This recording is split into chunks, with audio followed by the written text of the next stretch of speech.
एमाले गरेको होला।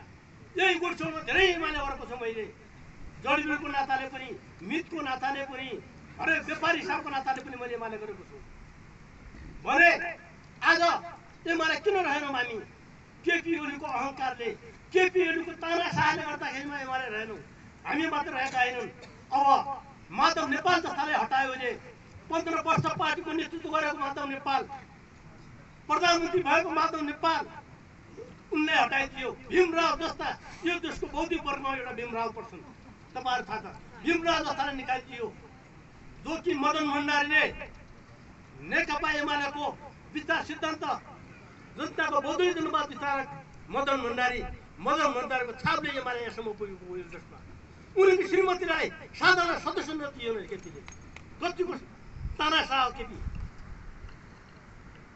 विद्या भण्डारी जस्ती 2-3 पटक राष्ट्रपति भएकी मदन भण्डारीकी धर्मपत्नीलाई साधारण सदस्य दिएर केपी कतिको तानाशाह भने हो। त्यसको त्यो व्यवहारले गर्दा हामी विद्रोह गरेर हामीले समाजवादी पार्टी खोल्यौँ।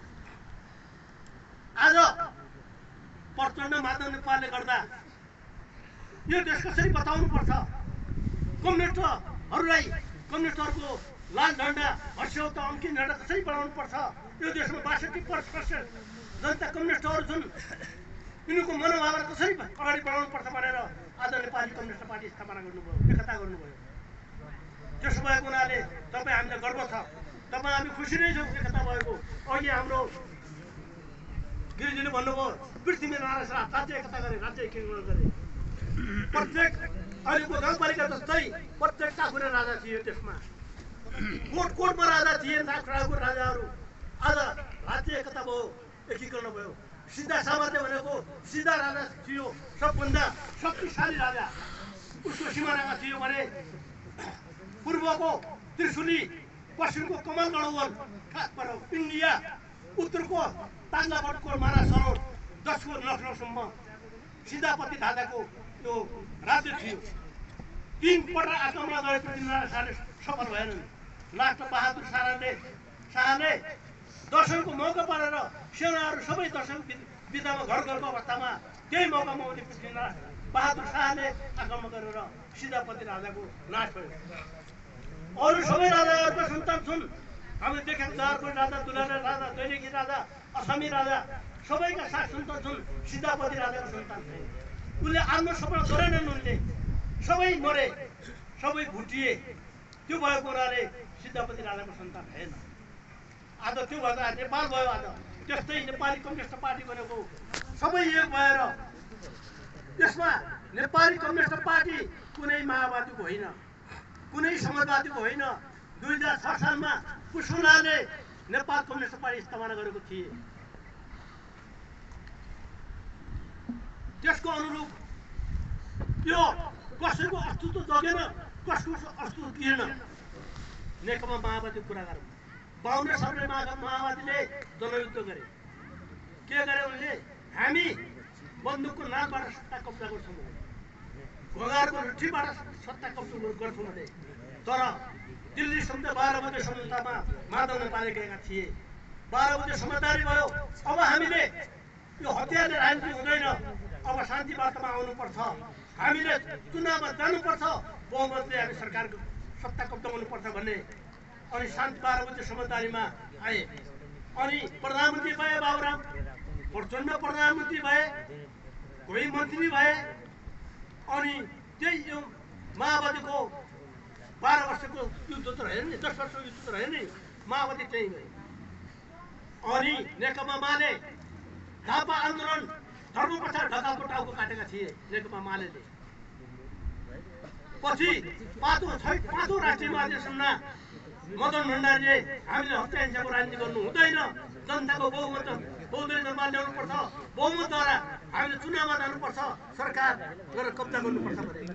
त्यही अनुरूप हामीले नेकपा एमाले 9 महिने 51 सालमा 9 महिने अपना सरकार गठन गर्यो। पटक पटक केपी ओली मन्त्री भए, माधव नेपाल मन्त्री भए, धनलाल शाह मन्त्री भए। अझ फेरि एमाले भन्ने, अझ फेरि माओवादी भन्ने।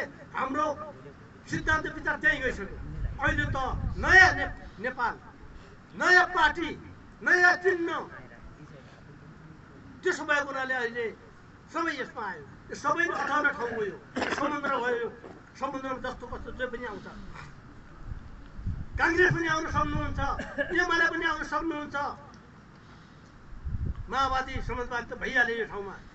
अरू देशमा त धेरै पार्टी आइसकेका छन्। अहिले करिब 53 सिट भइसकेको छ। अहिले संसद छैन त पनि 5 वटा सिट भएको महेन्द्र राय यादवको, 32 सिट भएको माओवादी, 10 सिट भएको समाजवादी, अब 7 सिट भएको अशोक राईको पार्टी अब आज हुँदैछ होला, बहुमत पछि आउँदैछ भनेपछि अब भोलि आउने चुनावमा फागुन 21 चुनाव भयो भने तपाईँ देख्नुहुनेछ। अब काङ्ग्रेस र एमाले हामी प्रतिपक्ष भएर गाली गरेका होइनौँ, गाली गरेको छैन। उनीहरू धेरै खस्नुहुन्छ तल। सधैँ एकैको हाली गुहाली हुँदैन के। सधैँ गढीगाउँमा पनि उही हिसाबको मात्रै छैन। यहाँ बाबु बाजे छोरा हिसाब छैनन्, सधैँ ठालु छैनन्। यो आलो पालो हुन्छ। बिहान घाम यता लाग्छ, अहिले घाम यताबाट आउँछ। यो आलो पालो हुन्छ। राजनीति पनि त्यही हो। मान्छे परिवर्तन चाहन्छन्, मान्छे रूपान्तरण चाहन्छन्, नयाँ नयाँ चिजको खोजी चाहन्छन् मान्छे।